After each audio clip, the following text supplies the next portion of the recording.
এক কাপ চা দেন তো। কি চা দিব ভাইয়া, রং চা নাকি দুধ চা? রং চা দেন। ভাইয়া চিনি কি বেশি হবে না কম হবে?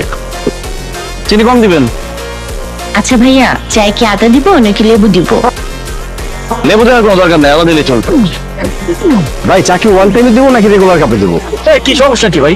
আমি কি এখানে চাকরি ইন্টারভিউ দিতে বসছি? আপনারা দুজনে মিলে প্রশ্ন করতেছেন কেন? একজন প্রশ্ন করেন। আসলে ভাইয়া আমাদের এই দোকানটা আমরা যৌথভাবে চালাই, তো এই কারণে দোকানের সমস্ত কাজ আমরা যৌথভাবে করি। কোনো কাস্টমার আমাদেরকে প্রশ্ন করলে উত্তরটাও যৌথভাবে দেই, আবার আমাদের যদি কোনো প্রশ্ন করতে হয় আমরা যৌথভাবে প্রশ্নটা করি। ওরে আল্লাহ রে, বাসায় যৌথ অ্যাকাউন্টের যন্ত্রণা, এই বাইরে আসলাম চা খাইতে, এইখানেও যৌথ দোকানদারি। ধর সাদা চাই খাবো না। আরে ভাইয়া ভাইয়া, যাবেন না, আমাদের চা খেয়ে যান। আমাদের যৌথ দোকানের চা খুব মজা, একবার খেলে বারবার খেতে মন চায়। আচ্ছা ঠিক আছে, দেন তাড়াতাড়ি দেন। ভাইয়া বললেন না তো চাটা কি ওয়ান টাইমে দেবো না রেগুলার কাপে দেবো?